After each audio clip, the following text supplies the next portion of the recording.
사회화 시기에 제대로 된 교육 받지 못한 친구들한테 낯선 사람이 그 스크림 가면 쓴 사람처럼 보인다고 하더라고요. 그러니까 살인마의 모습으로 보이는 거죠. 그런 사람한테 어떻게 손 주고 발 주고 다 할 수 있겠습니까? 당연히. 그리고 그 사람이 날카로운 무기처럼 생긴 것도 들고 있으니까 도망을 치려고 할 수밖에 없겠죠.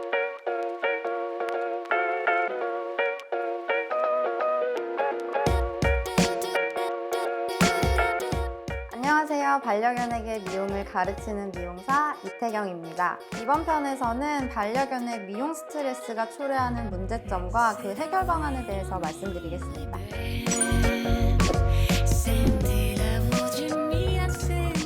네, 여러분, 스트레스가 만병의 근원이다 이런 말 한 번쯤 들어보셨을 텐데요. 제가 얼마 전에 행동 상담했던 고객분이 정말 울면서 찾아오셨어요. 아이가 스트레스로 인해서 온갖 병에 다 걸린 거예요. 당뇨, 그리고 쿠싱 이런 질병에 걸리게 되었는데 엄청 우시면서 저한테 상담을 하셨었거든요. 그러니까 우리가 반려견들이 미용을 평생 살면서 적어도 90회, 100회는 받게 된단 말이에요. 이때마다 스트레스를 받는다 라는 건 결국 만성 스트레스로 이어진다는 것이고, 그러한 만성 스트레스는 심혈관계 질환이나 호르몬계 질환, 면역계 질환 이런 여러 가지 질병을 야기할 수 있기 때문에 우리가 반려견의 정신 건강을 고려하는 것은 곧 신체 건강을 지켜주기 위해서 노력하는 것과 같다고 보실 수 있어요. 그래서 저는 여러분들이 강아지들의 미용, 그러니까 피부 건강만을 위한 목적으로 미용을 하시기보다는 아이들이 정서적으로 안정된 상태에서 미용을 하시는 것, 그것이 곧 반려견의 신체 건강을 위하는 일이다라고 생각합니다.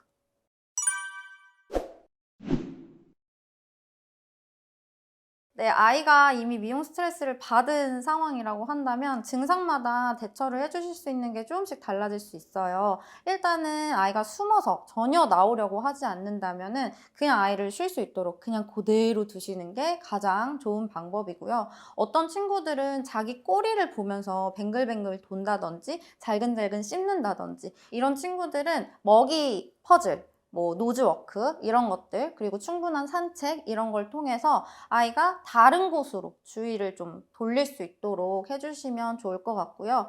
그리고 이제 몸을 부들부들 떠는 친구들이 있어요. 이런 아이들 대부분이 이제 털이 너무 짧아져서 이것이 어색해서 그러는 경우가 많아서 타이트한 옷을 입혀주시거나 압박붕대를 활용해서 아이가 좀 안겨있는 느낌을 주시는 것도 방법이 될 수 있습니다. 그리고 이제 스트레스 호르몬이 체내에서 완전히 빠져나가는 데까지는 약 3일에서 10일 정도가 소요가 되는데요. 미용하고 나서 10일 정도는 호텔링, 병원 방문, 예방접종, 목욕 이렇게 반려견이 스트레스를 더 받을 수 있는 활동은 삼가 주시는 것이 좋겠습니다.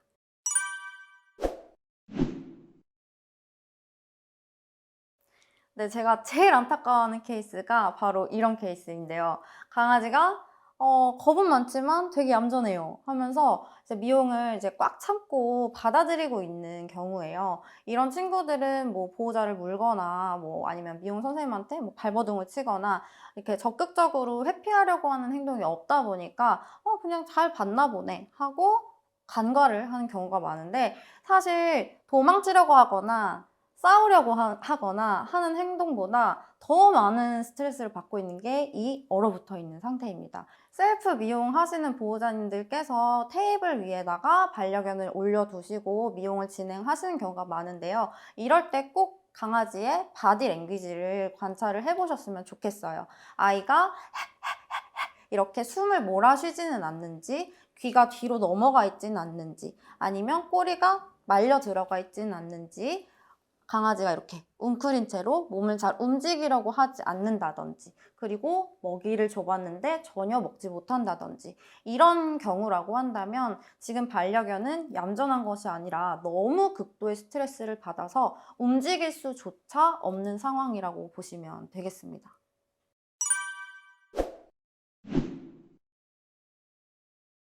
일단 가장 근본적인 원인은 사회화 시기라고 들어보셨을지 모르겠지만 이 시기에만 가능한 교육이 있는데요. 그것이 부재되었을 때 반려견들은 타인 그리고 낯선 공간에 대해서 굉장히 겁을 먹게 됩니다.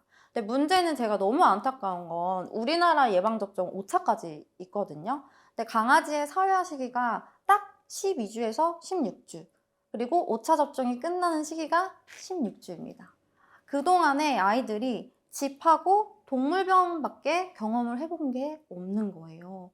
그러면 사람의 나이로 따진다고 하면은 반려견에게 12주, 16주 0이면 사람 나이로 3살에서 약 8세까지거든요.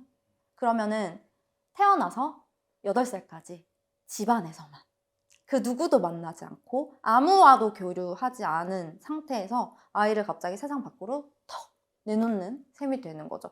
제가 정말로 존경하는 동물 행동학자이자 그 수의사이신 소피아인 선생님께서 그 저서에 사회화 시기에 제대로 된 교육 받지 못한 친구들한테 낯선 사람이 그 스크림 가면 쓴 사람처럼 보인다고 하더라고요. 그러니까 살인마의 모습으로 보이는 거죠. 그런 사람한테 어떻게 손 주고 발 주고 다 할 수 있겠습니까? 당연히. 그리고 그 사람이 날카로운 무기처럼 생긴 것도 들고 있으니까 도망을 치려고 할 수밖에 없겠죠. 근데 문제는 이때라도 빠르게 교육을 시작하시면 좋은데 보호자님들이 얘가 무네? 그러면 다른 미용실을 또 찾아가세요.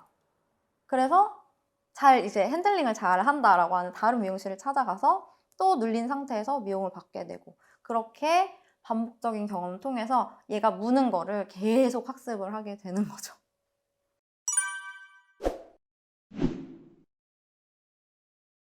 성견의 미용 교육 당연히 가능합니다. 그러나 사회화 시기의 아이들을 가르치는 것보다는 훨씬 더 많은 시간이 소요되는 경우가 많아요. 제가 예를 들어서 뭐 이렇게 종이에다가 제 이름 이태경이라고 아주 연하게 연필로 썼다가 지우면 굉장히 잘 지워지겠죠. 그런데 아주 꾹꾹 눌러서 이태경 이렇게 쓴 거예요. 그럼 지우더라도 자국이 어떨까요? 남아있을 수밖에 없잖아요. 그런 것처럼 성견들도 모두 교육이 가능하기는 하지만 이전에 부정적인 경험을 얼만큼 오랫동안 했는지, 그리고 얼만큼 심각하게 했는지, 그것에 따라서 교육의 예우가 달라지게 됩니다.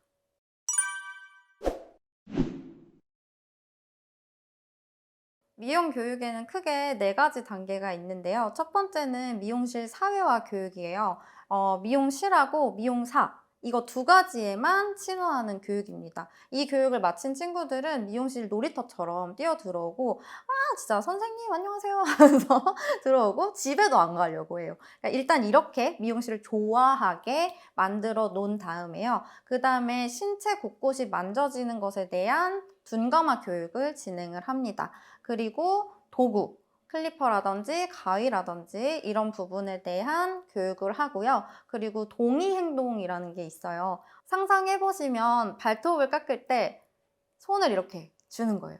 반려견이 스스로. 그리고 눈물을 닦아주고 싶은데 막 이렇게 난리치면서 할 필요 없이 알아서 이렇게 얼굴을 올려주는 거죠. 이런 거를 이제 미용 동의행동이라고 하는데요. 이런 동의행동까지 만들고 나면은 이 친구는 진짜 평생 받을 미용 스트레스 받을 걱정 없이 살 수 있습니다.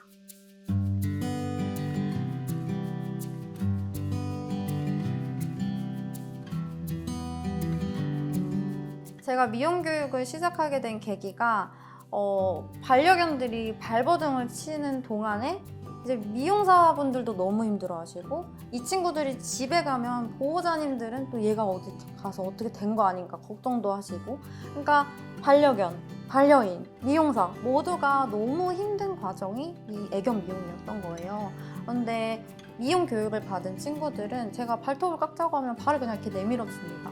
그리고 얼굴 깎자고 해도 얼굴 붙잡고 막 이럴 필요도 없이 얼굴 그냥 이렇게 줘요. 그러니까 얼마나 안전하고 즐거운 방법일까요? 그래서 저는 더 많은 보호자님들께서 미용 교육에 관심을 가져주시고, 먼 훗날에는 우리가 지금 앉아, 엎드려 이런 거 당연하게 가르치잖아요. 그런 것처럼 미용 교육도 반려견에게 당연하게 해야 되는 교육으로 자리매김할 수 있었으면 좋겠습니다.